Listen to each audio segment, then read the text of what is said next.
Well, good afternoon, everybody. What's today? 16th, I believe. 16th of March, 2020. Now, I'll try and be brief with this, but I came across a book, and I'll give you the name of it. The Ancient Giants Who Ruled America. I'll show you what it is. Let's have a quick look at it. Very interesting book.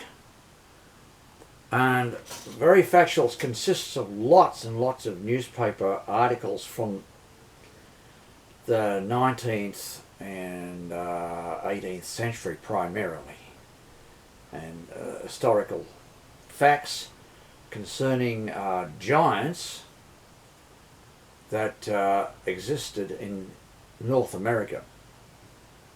Now, and some of these guys, by the way, were up to 12 feet tall, so they were seriously giants. Now, in the conclusion, they say that they mention the giants that were in the Bible. And I got to say, on the outset, I am a Christian, and I've been aware of this for some time, of course. And I just got to say, in general, there are a lot of people out there that they just scoff at the Bible and all that sort of thing, and giants, and this is, it made us look like grasshoppers in their sight and all that sort of thing. Well, what that showed was that existed at the time. Like Goliath is the best known giant in the world in history, and he wasn't alone. Well, some Christians will tell you with the research, he certainly had brothers and sisters, and they were big. They were big too. And he obviously belonged to some tribe of very, very large beings, said to be around 13 feet tall. Now, we move from that biblical era to what I just said. Discoveries of bones, whole skeletons, by the dozens, if not the hundreds, in America. Now you would say right away, well, where are these skeletons? Come on, show us the skeletons. Well, the trouble is, the Smithsonian Institute in Washington was set up a long time ago. Don't quote me, and it's in the book about it, but it's probably about the 1820s. So it really was a long time ago. And it was handed lots and lots of these bones.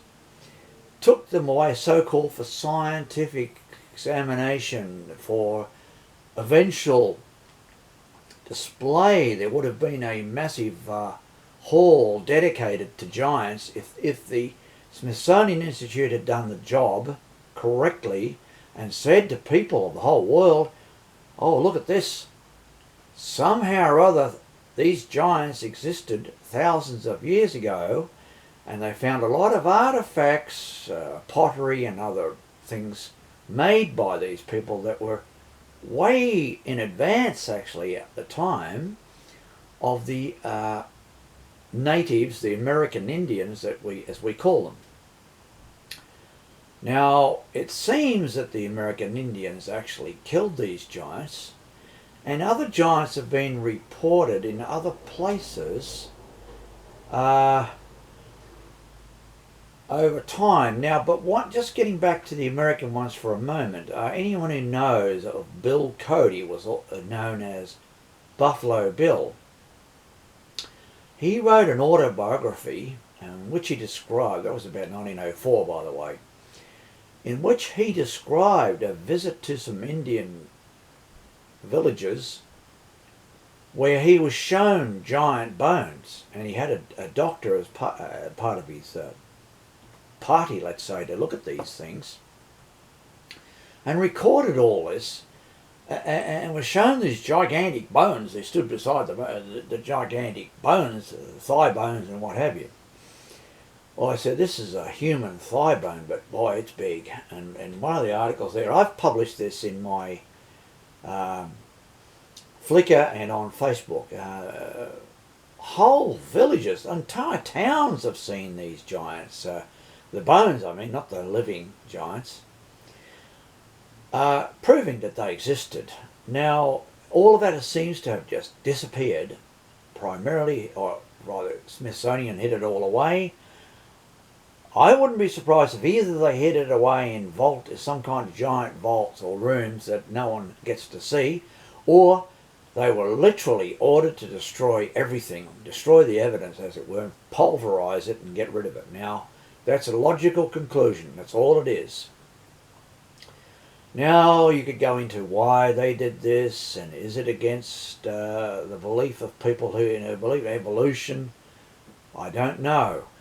Well, we get stories like out of the Bible about the so-called Nephilim and so on, and the giants were in the earth in those days and so on, and they took human wives, that's all, as their choice, and those women had children to them. Now, there's a bit of a problem here for my fundamentalist Christian friends, because if these were fallen angels, which I don't believe, they had sexual organs. In other words, the male and female were there, and angels are created beings that are eternal beings, like God and like Jesus and so on. Now, whether my non-Christian friends scoff at that, I don't know, and I don't really care. I'm sorry that's what I believe to be the case, and a lot of Christians would back up my thought on that.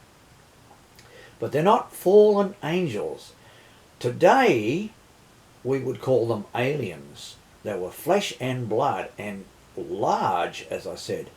Now that begs the question, where did they come from all those thousands of years ago, and why did they all die out, or more likely were killed, as we could see from the book that I've been describing, which I got from the Ipswich Library, and it's just called The Ancient Giants Who Ruled America by Richard Dewhurst, and it was quite, as I said, quite good. Well worthwhile reading. So I got it from the local library. If you want to go to your local library and pick up one, that's fine. So I just throw that in there, as it were. Aliens. Of course, I got other friends, Christian fundamentalist friends. My friends John Edwards and probably Paul Murphy and others that I know would just say, "Oh, no, these are fallen angels, Johnny. They're not. Yeah, they were real, but these are fallen angels." Well, it can't be, guys. I'm sorry to start an argument there, but I'm just letting you know they can't be. So I've sent the articles to different people, whether they're Christian or non-Christians. Anyway, I just sent it off, and out of interest, and I'm throwing it out there, so to speak, for people to consider. And I welcome any civil and polite replies, and of course, and discussion on the matter. So there's something for you to look into, and thank you for viewing.